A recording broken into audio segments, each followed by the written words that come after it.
LinkedIn presents. I'm Rufus Griscom, and this is The Next Big Idea. Today, Harvard professor and New Yorker writer Atul Gawande on how to manage your time, when to say no, and why everyone needs a coach.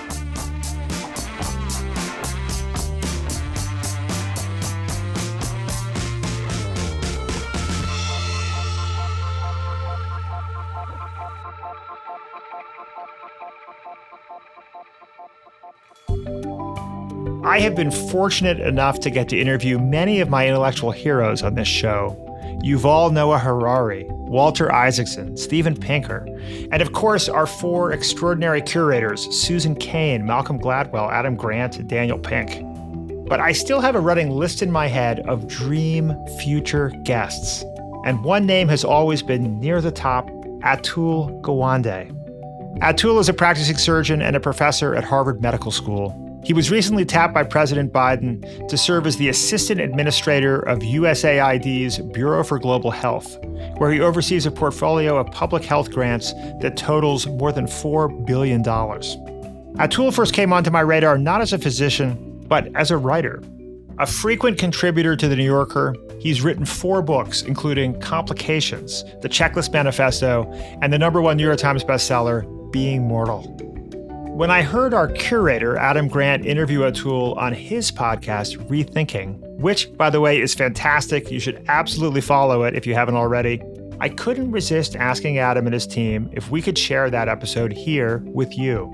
They said yes, and I'm so glad they did, because the conversation you're about to hear is funny, thought-provoking, and inspiring.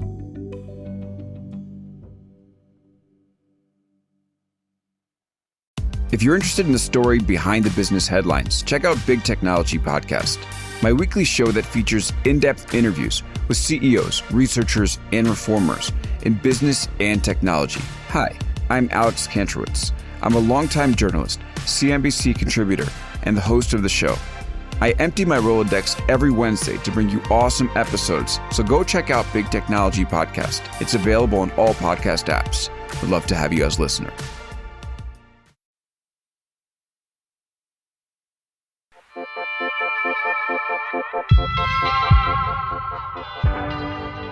I've never asked you this question, and I've always wondered.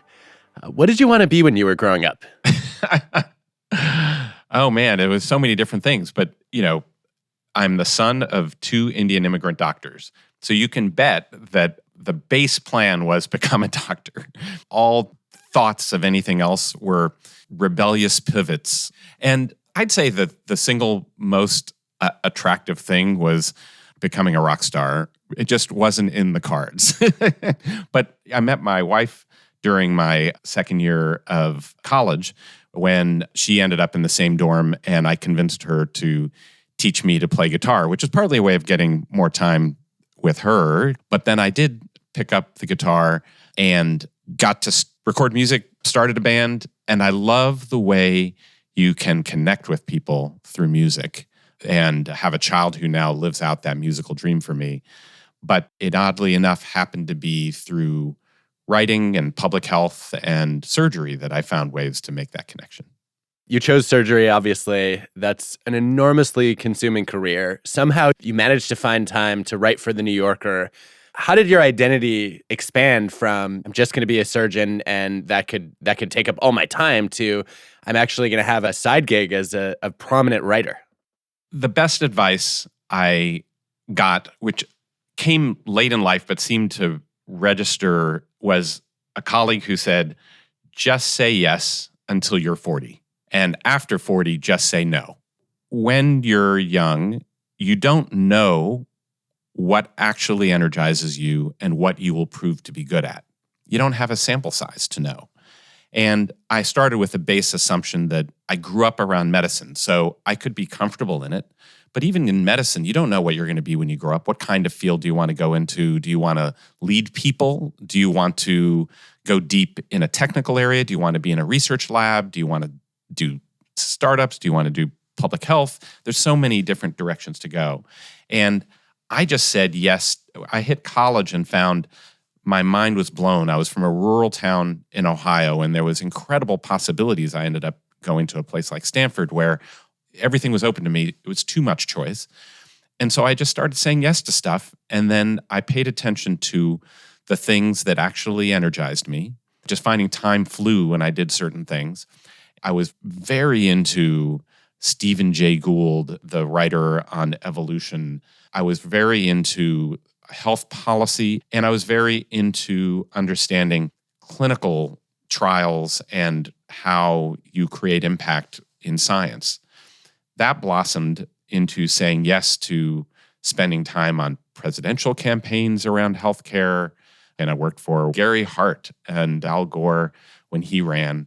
Long story short, by the time I got out of college, I was ready to do several things that took 10 years to fit together. I did a degree in politics and philosophy. I worked on the Hill in Washington. I started my training in surgery. I would end up getting a degree in public health during my surgery training. And when I put it all together, the thing that was totally unexpected was I had stuff to write about, and I began writing for Slate magazine, and that became the New Yorker magazine. I loved surgery, and I found I could have technical skills in how to build public health interventions and make it work. And only later did I reach that point, my late 30s, hitting 40, where I said no to everything, except how I could put together writing as a way of exploring what I was experiencing in day-to-day medicine and the failures of the system and how we cope with the fact that we now are in a world where we can live into our 80s on average if we can access the capabilities of a science that has given us drugs, medical and surgical procedures, public health interventions. But only part of our population gets to have that advantage in the United States or around the world. And our job has become to deploy that capability town by town to everybody alive. And I get to explore it through writing. I get to live it through my practical work as a surgeon. I did. And then I built a public health institution around starting to solve problems and making that work. And I found my life's purpose doing that. It's amazing. I'm so fascinated by this advice you got to say yes until you're 40, which on the one hand, I think you make a very compelling argument that it's a great way to discover what your passions are or develop those passions and also hone your skills. It also sounds like a recipe for indentured servitude and possibly burnout. You also have to pay attention to what is exhausting you, and you got to pare that out because that's the cause of burnout, right? You are finding your own balance. I found, for me, my personality, I was doing surgery and that energized me. Even though I was in the middle of surgery residency, even though at that time it was 110 hours a week, I still was fired up about it. I hated staying up all night. I couldn't stand that. I saw the light at the end of the tunnel that might end. But then I'd get home and a friend said, would you write for Slate on healthcare stuff? And I found I was making time at 9 o'clock at night to work for a couple of hours. And I was doing it. Like that was a signal to me. I was not energized spending time in labs. So I just stopped the stuff that I didn't have the energy to do.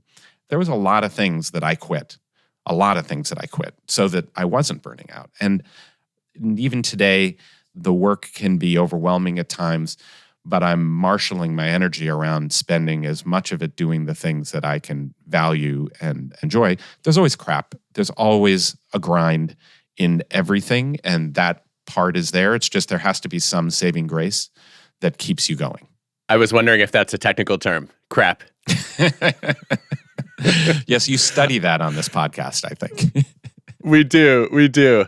I'm struck by, as you talk about the energy you found early on for writing, it sounds a lot like what the psychologist Robert Vallerand has called harmonious passion as opposed to obsessive passion. I think that a lot of people would push themselves to do that 9 p.m. writing and say, I've got an end goal and I feel guilty if I'm not working on it and I have a sense of obligation to do it. And that's the obsessive form, right? You I think are describing much more of the harmonious. I enjoy this. I think it's interesting and meaningful and maybe even fun. I'm going to give you another framework that I work with on this. There are cycles of how the work works, and it's understanding those cycles. So surgery is a harmonious passion in a very straightforward way. I can go in to do a 2 or 3 hour operation, and I will get something done. And I will lose sense of time. And I can't tell you what a great experience it is working with a team focused on doing something where everybody is skilled and working harmoniously together. But there is nothing creative about it. In fact, you're trying to be anti-creative. You're trying to do things the same way every time. What you accumulate are thousands of people you've taken care of, and not necessarily something that builds something larger. Whereas writing or doing certain kinds of research work, that's 6 months of effort, not always harmonious, painful, a learning curve every time, but at the end of it, incredibly gratifying. And I found my 6-month cycle of doing that with the creativity added in is my sweet spot.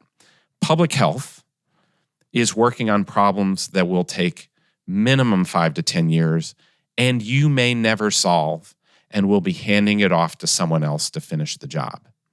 And I find that as being a contribution to legacy in a way that really feeds me at my soul level. Working on how do we address advancing global life expectancy and burden of disease, a generational task that we have not learned to do. And I want to put my brick in the wall of building that edifice. And that is not harmonious every day, but it does provide gratifications in singular moments as you advance along so that you know you get there. I need to be fed about every 3 to 6 months with a victory that feels meaningful and transformative. And I find I can live in that space, that 3 to 6 month space, and want to see it adding up to that larger picture. It's why I took this job at USAID, which required me to leave the New Yorker, leave the operating room, leave the nonprofits I'd started in order to work on a set of problems at a crisis moment for the planet. And actually, I've found on a day-to-day basis has remained incredibly energizing, even though it's daunting. That's exactly where I wanted to go next. Way to anticipate my next question. I was going to ask, as you were talking about surgery, then why in the world did you join the government? Which is the opposite of this sort of in a contained window. I know I'm going to improve someone else's life, but the long-term impact and the chance to solve problems at scale clearly is meaningful to you. Talk to me a little bit, Atul, about the short-term urgency versus long-term impact dilemma you're facing right now. I know on the one hand, you're partially responsible for controlling COVID around the world. On the other hand, you're trying to prevent the next pandemic. How? Yes. So the traction of this job, I took it as we were in the worst of the COVID crisis. This was one of the first times as a global society and as a country and as a body of professionals in all lots of different places that it wasn't good enough to have a breakthrough innovation for saving lives. We had vaccines, then we had rapid tests. We also now have antiviral medications that can cut the death rate for high-risk populations by 90%. We have the tools to turn this into an endemic respiratory illness that's manageable. And we said it's not good enough to have the tools.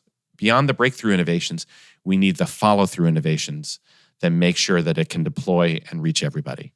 And that has been what I've been building in a variety of domains, whether it's been in surgery where we've cut the death rate by half through a set of tools around the world, around childbirth, around end-of-life care.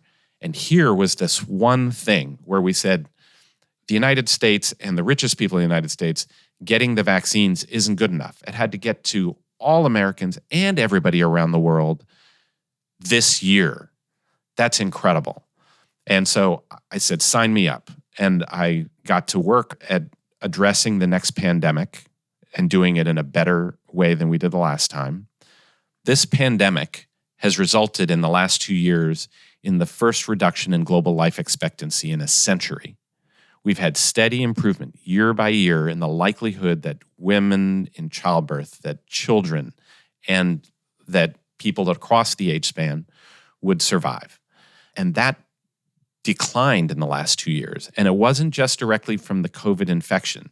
It was also from breakdowns in health systems, health workers getting sick. There's the indirect effects from food insecurity because supply chains break down, because inflation has gone up caused by the pandemic. And then it's compounded by climate disasters, by war. All of that plays into a destabilized core capability of just surviving in the world. And our likelihood of survival, including maternal mortality, those have worsened for the first time in a century. So goal is reverse and reclaim the gains that we'd had, which means needing to invest and focus on building the global primary care workforce. Because it turns out when you respond to COVID, when you have people prepared to respond to the next outbreaks that are coming, and they come on a almost weekly basis. We're dealing with monkeypox. We had an Ebola outbreak this spring in the Democratic Republic of Congo. We had an even worse outbreak, Marburg virus, going on in Ghana. Like, I learned from this job that the crises are coming all the time, but they work through the same people who also deliver the babies, also address the annual malaria season, also address prenatal care and routine immunizations. And all of those ended up breaking down, and it depends on strengthening primary care in our core focus. So I came in for the crisis, and I'm staying to be able to address the big picture of the primary care workforce. Given all the crises that are really in front of us at the same time, how have you maintained hope? It's got to be devastating, having worked in healthcare your whole life, to see life expectancy backtrack after a century of progress. How are you maintaining your sense of optimism? It hadn't even occurred to me not to be optimistic. Okay, I want a dose of that. Tell me more. I'm lucky. I get to have some agency. What gets me down is feeling I have nothing I can do. When I'm just doing surgery and I see the way that the system around me breaks, how people can't get access to see me and other colleagues because they don't have insurance, or they never had a primary care doctor who recognized that they had an illness that required surgical attention in time for me to be able to address it, or the systems don't even exist for 5 billion of the people in the world. That's what gets me down.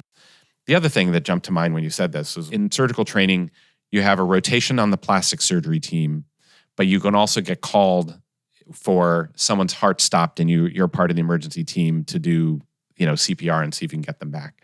I was so much happier in the crisis because with a plastic surgery patient, I'm promising to make you more perfect. And I already know I'm going to fail for some significant portion of people. There's going to be an infection. There's going to be a bleed. Like, I hate that position. In the crisis situation, someone's heart stopped. The worst that happens is the likely thing that we will not succeed.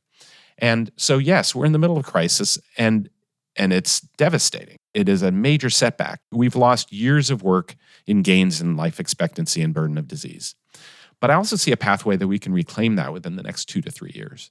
And if we focus on recognizing we're overworking this core primary care workforce, if you make sure that they're staffed well, they have the tools that they need, that they're plugged into good systems, including into good primary care clinics, right down to the frontline community health worker level, we see the places that have been doing extraordinarily well. Whether I was in Ghana just a few weeks ago, and our support enabled them to get COVID vaccines that are now abundant out into the remote areas so that they could go from where they'd been under 5% vaccination in the fall to hitting 40 and 50% vaccination in a matter of a dozen weeks. We aren't doing that for enough of the world, but I can see the positive deviance. I see it's possible and what can be done. This makes me think about the stress and burnout challenges in healthcare. You're leading a mission-driven organization, which on the one hand is a tremendous source of purpose. On the other hand, I think it's very easy to feel that the weight of the world is on your shoulders, in this case, quite literally.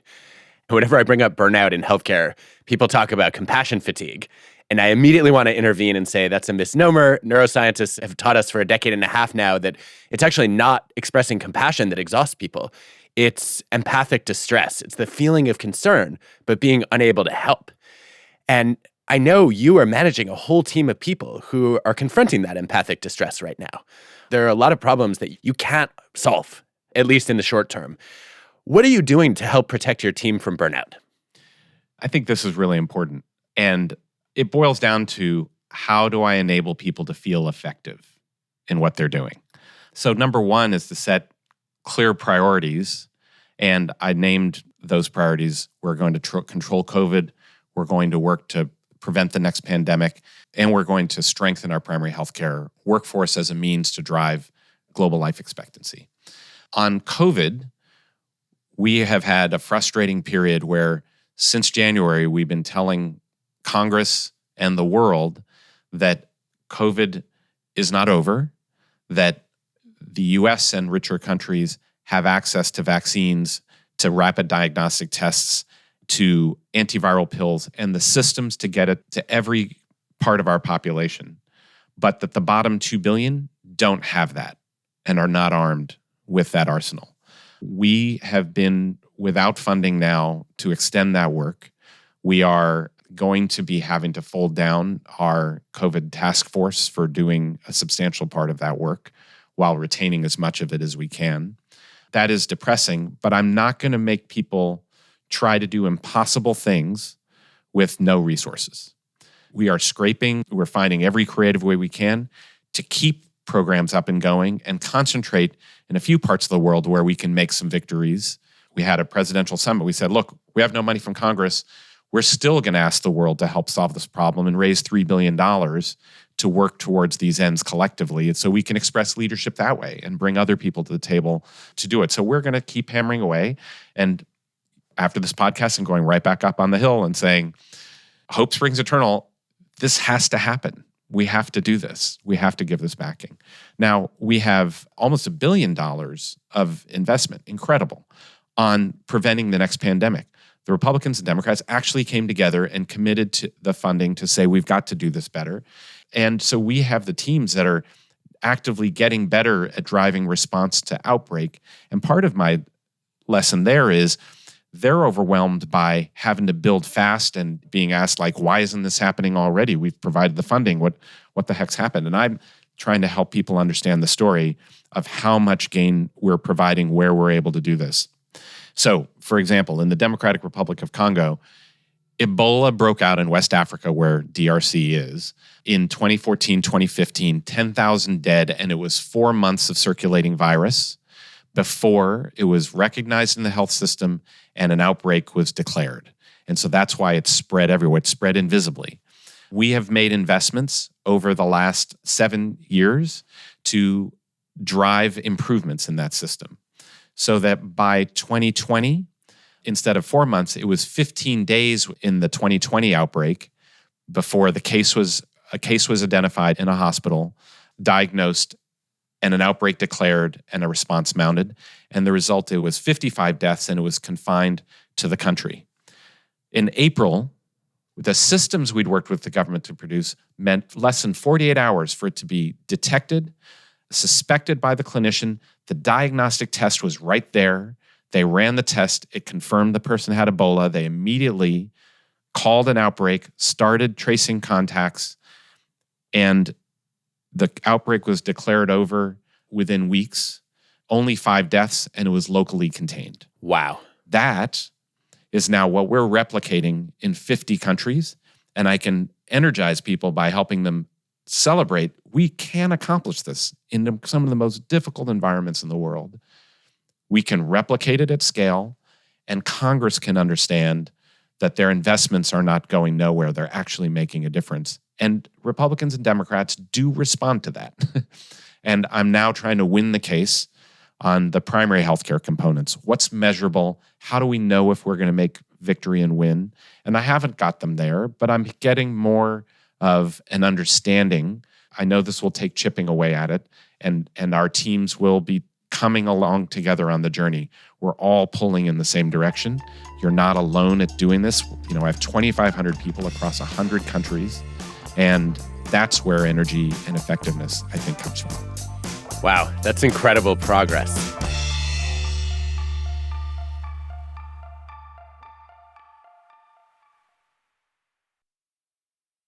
If you're interested in the story behind the business headlines, check out Big Technology Podcast, my weekly show that features in-depth interviews with CEOs, researchers, and reformers in business and technology. Hi, I'm Alex Kantrowitz.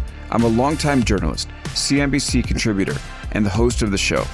I empty my Rolodex every Wednesday to bring you awesome episodes, so go check out Big Technology Podcast. It's available on all podcast apps. Would love to have you as a listener. Hey folks, Rufus here. If you're a fan of our interviews with physicians, scientists, or entrepreneurs, then I have the perfect podcast recommendation for you, Raising Health. Previously called BioEats World, Raising Health comes from leading venture capital firm Andreessen Horowitz, A16Z. Each episode, Raising Health dives deep into the heart of healthcare, biotech, and AI with A16Z general partners. Along the way, they explore the real challenges and opportunities in health and biotech entrepreneurship. Not to mention, you'll hear raw insights and actionable advice from notable guests like Omada CEO and co-founder Sean Duffy, and AI expert and In-Sitro CEO Daphne Kohler. Don't miss out. Follow Raising Health wherever you get your podcasts.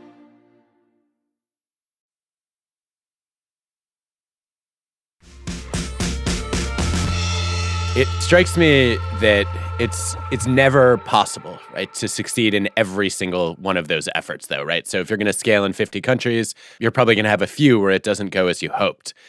And this reminds me of Complications. I remember reading it and thinking, I could never do this job.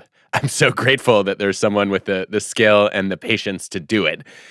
But one of the things I took away from that book was how important it is to be able to detach your ego from your mistakes and your failures.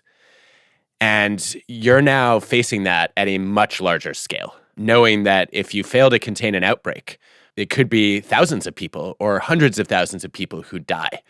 How do you navigate that? How are you helping people learn from those kinds of failures and setbacks and maybe even errors? Yeah, my first book, Complications, was called Surgeon's Notes on Imperfection.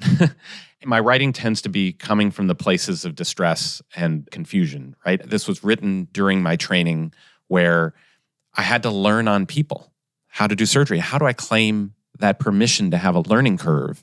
And the only way is by not pretending to be perfect, but instead to always be living up to the belief that I'm aiming for perfection and that I understand it's not just me, but a team of people that make it possible for me to learn effectively and safely, and for a person who depends on the team to have confidence in the team, and even if there's a learner on the team, right? Writing that book helped me come to accept a space where you can actually enjoy the learning curve. And I love the learning curve. I came into this job, I'm not an infectious disease expert, and I haven't managed 2,500 people spread across 100 countries. But I'd done work at one scale level down from that, and it felt like I could climb this next learning curve, and I could be cared for in some way by the team. The government is a ship that moves with an enormous amount of inertia, and I'm not going to break the ship. And there's a certain amount of comfort in the fact that this is a team of people who have existed for decades, who have successfully driven life expectancy and global mortality downward in measurable ways, that our countries that we partnered with, when matched against countries that we have not partnered with, and looking back to the periods where we didn't partner with anybody, you can see a divergence at any given income level of the places that we have supported. And so part of my goal coming in is do no harm. This team has incredible capability. Watching them in disaster know how to pull a rapid response together and execute is a thing of beauty. And I see lots of ways in which these teams had no clear priorities. It was not aligned with where we were now and what resources we had. And we could mutually help each other. I could help people feel more effective and have purpose pulling together, and they could help me climb the learning curve to get good at this work. Nothing is static. We're all on a learning curve. There are areas of development for each of us and for us as an organization and as a team to get better at what we do. And there will be setbacks because not everything will go our way. Expect a learning curve. I almost feel like that's a mantra we could take away when taking on any new challenge. All right, are you up for a quick lightning round? Yes, okay. What music did you most love listening to in the OR? Oh gosh, I made a playlist. You can find it on Spotify, by the way. It's under my name. I love indie rock.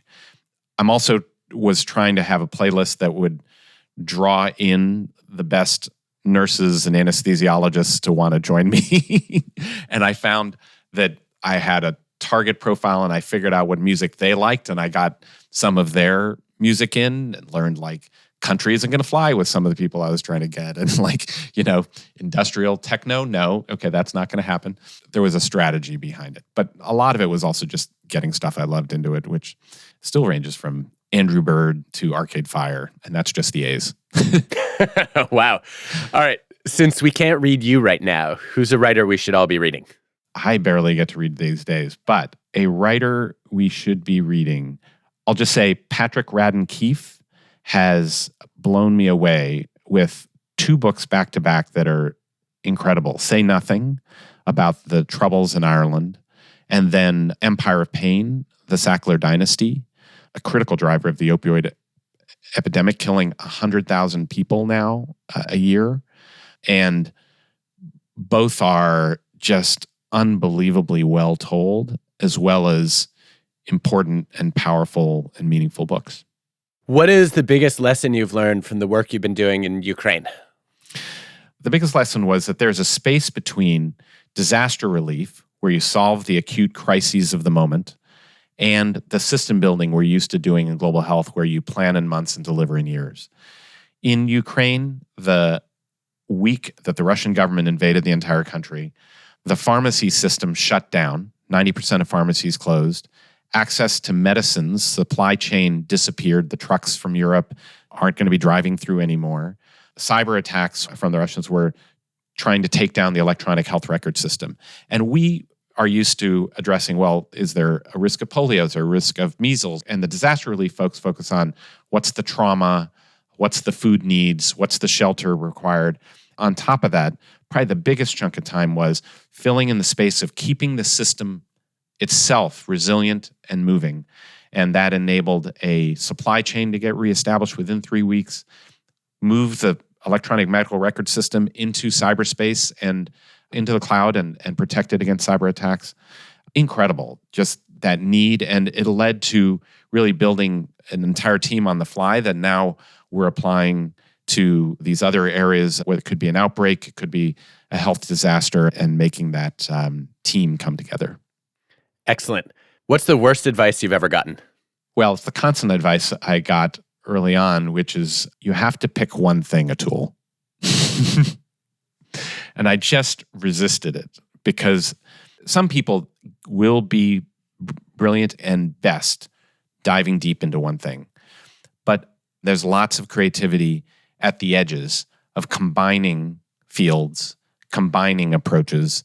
And so I combined surgery and public health, and then I combined in writing and that work. And that is where I'm successful. It may not be the same way other people are. Atul, one of my other favorite pieces of writing of yours was the article you wrote on having a coach. And I remember seeing this headline and thinking, of course, it makes perfect sense. Athletes have coaches, musicians have coaches. Everyone else should too if they want to be at the top of their game. You have a coach. Yes. So you're eating your own dog food or drinking your own champagne, depending on how that's going. What's that been like? What are you learning? I think it's one thing to be coached in a profession like surgery, right, which is very task-oriented. To be coached as a leader is much broader, much more ambiguous in many ways. I'd love to hear what that's been like and what you've learned about coaching through this experience. That piece was prompted by recognizing that I was paying like $125 to have a tennis coach, and that Roger Federer, Rafael Nadal, Djokovic, the top players in the world, all have coaches. But that is not our paradigm in whole swaths of other professions. We have an educational paradigm. You will put in your 10,000 hours of education, and then you will be a self-learner. Part of the education is how to train and advance yourself. And so which one was correct? Music was really interesting to me because in parts of music, like voice, I got to speak to Renee Fleming, the opera singer. All singers have coaches. They follow the sports paradigm. But in things like violin, they don't have coaches. And I got to call up Itzhak Perlman, the greatest violinist of his generation, and ask him, do you think you need a coach? And he said, we don't have coaches in playing violin, but I always did. His wife, that he met when he was at Juilliard, after a period of time as a professional musician herself, she stopped playing to become his coach, sit in the audience, observe his performances, give him feedback, and do it in effective enough ways that he could improve, set new goals, and move onward. And that's what I learned is the pattern of coaching. Effective coaching is different from teaching in that it involves an external view of your own reality.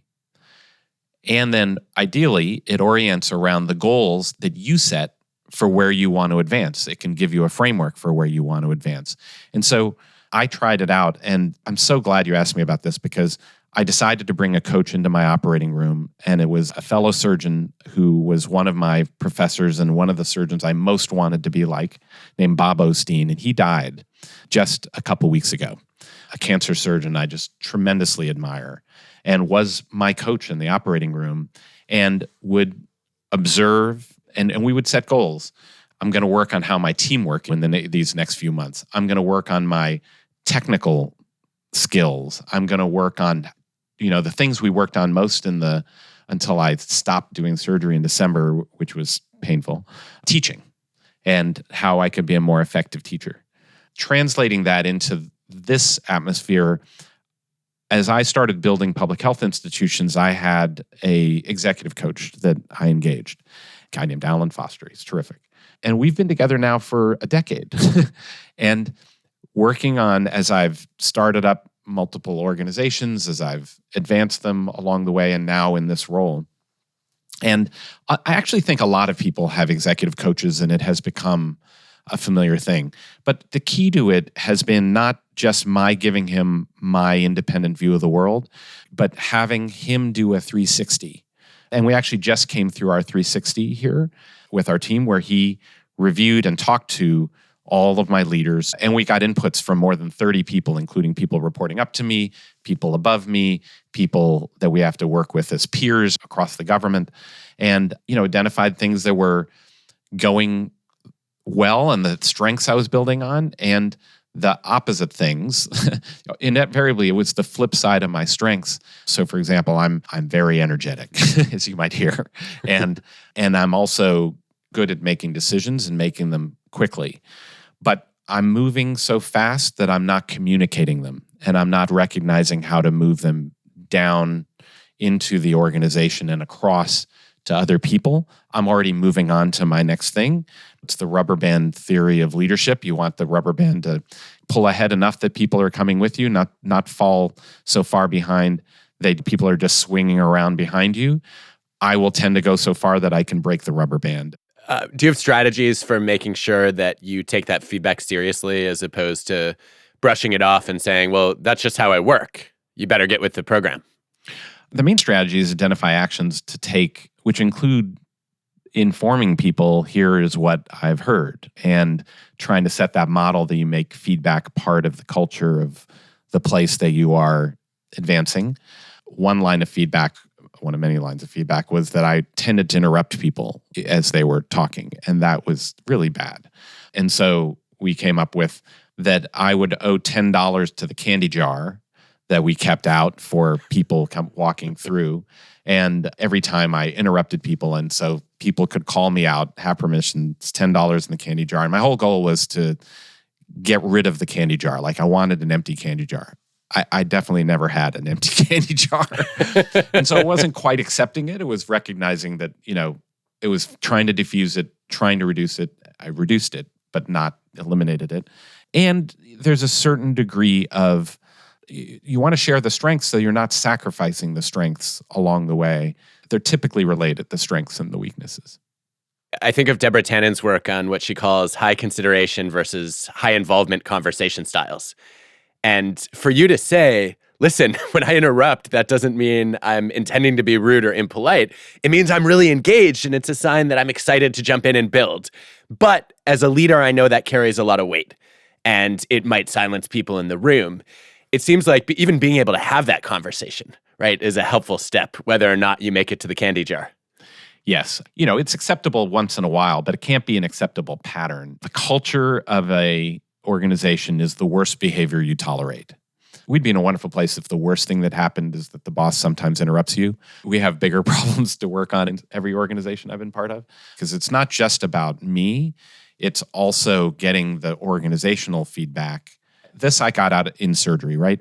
You cannot have a functional surgical world where you are not recognizing there are behaviors that can cost people's lives and then address them. And we have an institution every Wednesday morning reviewing our deaths and major complications for the patterns that underlay them. And when you're doing that on a regular basis, it's recognizing failure occurs regularly, and then you're activating that we're going to look out for them and then address what are the worst things that happen, and then our plan for not tolerating them. And I think that's absolutely crucial in public health work because of exactly the reasons you mentioned. The scale at which we do this work, we will have failures, we have risks we absolutely have to take, and we have to drum out the worst behaviors that set us behind and identify where we can attack them. Music to my ears. Well, thank you, Atul. This has been just packed with insight, and I'm so grateful for the work that you're doing for not only the US, but for public health at scale around the world. Well, I'm always delighted to talk to you, Adam. Over the many years we've known each other, fantastic to get to do it in the medium of your podcast, which I'm an avid listener to. Well, thank you. I'm glad we didn't end up in the ER this time. Cheers. Cheers. We'll leave that story to be told later. Seriously. Thank you, Atul.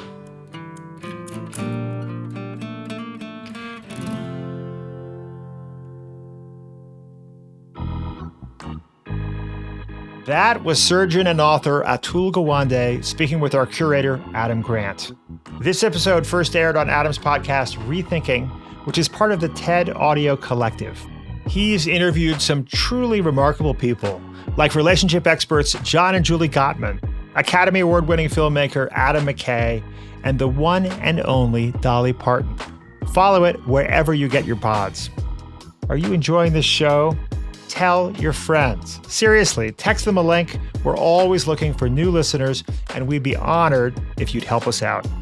Recently, we got a review on Apple Podcasts from a gentleman named Murat who wrote, quote, "Rufus, I had a great time talking with you and your wife Elisa at our neighborhood park dinner a couple months ago. I started listening to your podcast after that and immediately got addicted to it. Thank you, Murat. It was great talking to you too. Thank you for listening to the show." If you're listening to this and thinking, wait a second, I also met Rufus somewhere random and he talked my ear off about this podcast, then take Murat's example and leave us a review on Apple Podcasts. It really means a lot to me, and it helps us get the word out about this show. You know, a new year is a good time to catch up on old podcasts. If you've missed any episodes of this show, you can listen to them ad-free on the Next Big Idea app. What is the Next Big Idea app, you ask? It is the only place on the planet where you can listen to summaries of the world's best nonfiction books written and read by the authors themselves.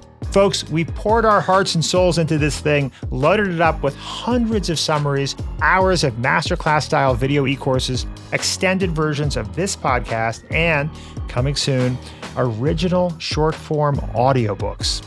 What are you waiting for? Get to your app store and search for Next Big Idea. Give it a whirl, and then send an email to podcast@nextbigideaclub.com to let us know what you think. Next week, I'll be sitting down with epidemiologist Tim Spector, who may be the world's leading expert on how to eat healthy. If you're a human being and you eat food, you won't want to miss it. This show is produced in partnership with LinkedIn. Oh, speaking of LinkedIn, have you signed up for our newsletter? It's kind of like the director's commentary for these episodes delivered to your inbox every Thursday morning. To subscribe, find me, Rufus Griscom, on LinkedIn. There's a handy little link to sign up for our newsletter near the top of my profile. Our executive producers are Caleb Bissinger and Michael Kovnat. Mike Toda makes everything sound better. I'm your host, Rufus Griscom. See you next week.